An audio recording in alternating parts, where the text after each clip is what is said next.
Karen Peterson seemed to have it all. She was the epitome of grace and charm, always seen with a radiant smile that could light up the entire neighborhood. Her presence was magnetic, drawing people in with her warmth and kindness. Her life in the sunny suburban cul-de-sac was the envy of many. The streets were lined with perfectly manicured lawns, and the houses stood as symbols of prosperity and success. It was a place where dreams were not just made, but lived every single day. She was beautiful with a warm smile and a friendly demeanor. Everyone knew her. Everyone liked her. Karen was the kind of person who remembered birthdays, baked cookies for new neighbors, and always had a kind word for everyone she met. Her popularity was unmatched, and her social calendar was always full. Her husband David was a successful lawyer, and their 2 children, 8-year-old Emily and 10-year-old Ethan, were bright and well-mannered. David's career was flourishing, and he was well respected in his field.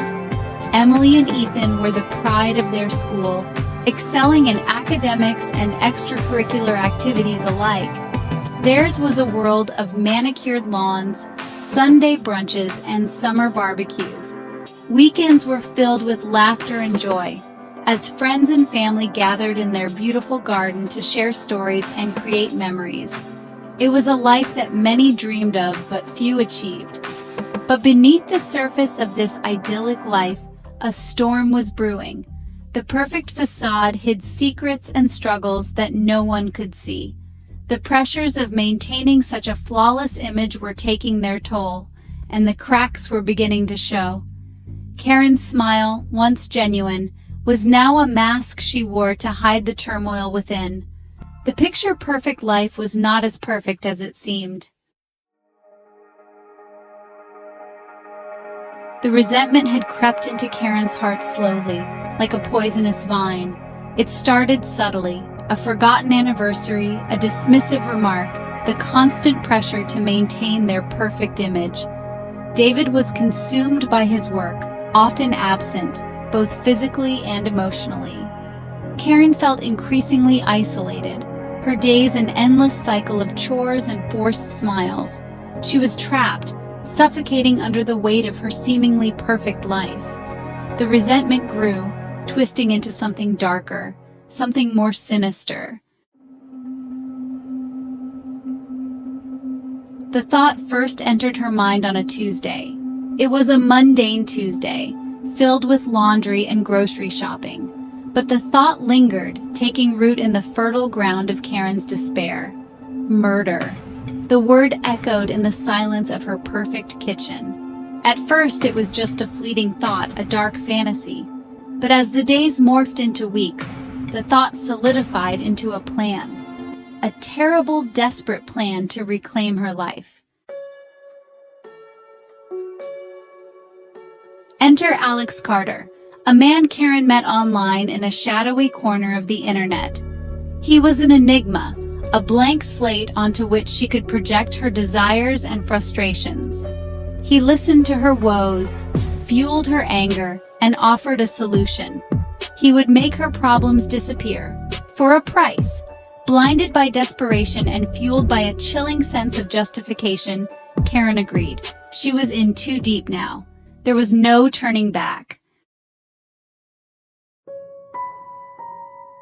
Alex Carter wasn't who he claimed to be. To the outside world, he was a man of mystery, a figure cloaked in shadows, his true identity hidden behind a facade. But beneath this enigmatic exterior lay a man grappling with his own demons. He was, in fact, a struggling writer, desperate for a good story. His days were spent hunched over a cluttered desk, surrounded by crumpled papers and half-finished manuscripts. Each failed attempt only fueled his frustration, pushing him further into a corner. He had intended to use Karen's predicament for his next novel, a gritty crime thriller set against the backdrop of suburban secrets. The idea had come to him in a moment of desperation, a last-ditch effort to salvage his floundering career. He envisioned a tale of intrigue and suspense, a story that would captivate readers and catapult him to literary fame. But as he delved deeper into Karen's world, listened to her anguish, he felt a pang of guilt. Her story was not just a plot device, it was a raw, painful reality. Each word she spoke, each tear she shed, chipped away at his resolve. He found himself torn between his ambition and his growing empathy for her plight. This wasn't just a story anymore. It was a woman's life, a life filled with pain, fear, and uncertainty. The more he learned about Karen, the more he realized the gravity of her situation. It was no longer about crafting a compelling narrative. It was about doing the right thing. It was a woman's life. Karen's distress was palpable, her fear evident in every word she spoke. She was not just a character in a book. She was a real person with real emotions and real struggles. Her story deserved more than to be exploited for the sake of a novel. Torn between his ambition and his conscience, Alex made a choice. It was not an easy decision, but it was the right one. He knew that he could not, in good conscience, use Karen's pain for his own gain. He had to do something to help her, to make a difference in her life. He contacted Detective Michael Monroe, a seasoned homicide detective known for his unwavering integrity. Monroe was a man who had seen it all, a veteran of the force with a reputation for getting results. Alex knew that if anyone could help Karen, it was Monroe. He explained the situation, laying bare the details of Karen's plight and his own involvement. Monroe listened intently, his expression grave. He promised to look into the matter, to do everything in his power to ensure Karen's safety. For Alex, it was a moment of redemption, a chance to make amends for his initial intentions. He had started this journey in search of a story, but he had found something far more important, a purpose. Detective Monroe, a man hardened by years of dealing with the city's underbelly, had seen it all. From petty thieves to hardened criminals, nothing seemed to surprise him anymore. Yet there was something different about this case. The desperation in Alex's voice was unlike anything he had encountered before. It wasn't just fear, it was a plea for salvation, a cry for help that pierced through Monroe's tough exterior. Monroe was taken aback by the raw emotion in Alex's plea. He could see the fear in Alex's eyes, the trembling in his hands. This wasn't just another case, it was a matter of life and death. Monroe knew he had to act fast. He agreed to help, knowing that time was of the essence. The clock was ticking, and every second counted.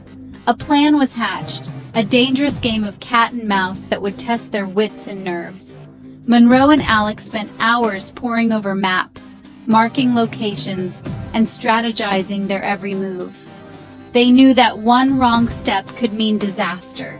The stakes were high, and the pressure was mounting. But Monroe was determined to see it through.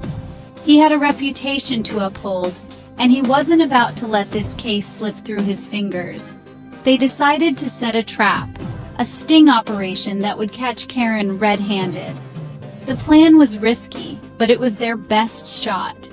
Monroe coordinated with his team, briefing them on every detail. The undercover officers were prepped and ready, their nerves steeled for the task ahead. They knew the dangers, but they also knew the importance of their mission. This was their chance to bring Karen to justice and put an end to her reign of terror. As the day of the planned meeting arrived, the tension was palpable. The city seemed to hold its breath, waiting for the inevitable showdown. People moved about with a sense of unease, their eyes darting around nervously. The air was thick with anticipation, and every sound seemed amplified. Monroe could feel the weight of the moment pressing down on him. This was it. Everything they had worked for was about to come to a head. Undercover officers swarmed the area, their eyes peeled for any sign of Karen and her hired killer. They moved with precision, their training evident in every step. Monroe watched from a distance, his heart pounding in his chest. He knew that one mistake could cost them everything. But he also knew that they were ready. They had planned for every contingency, and now it was time to execute. The stage was set, and the players were in position.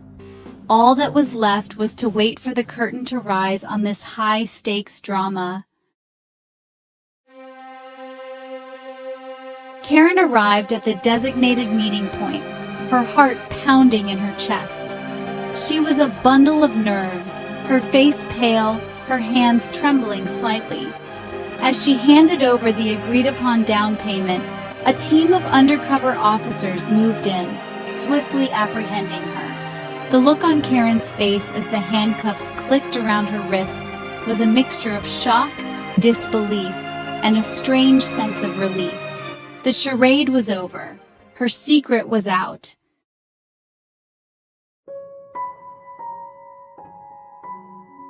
The trial of Karen Peterson sent shockwaves through the community.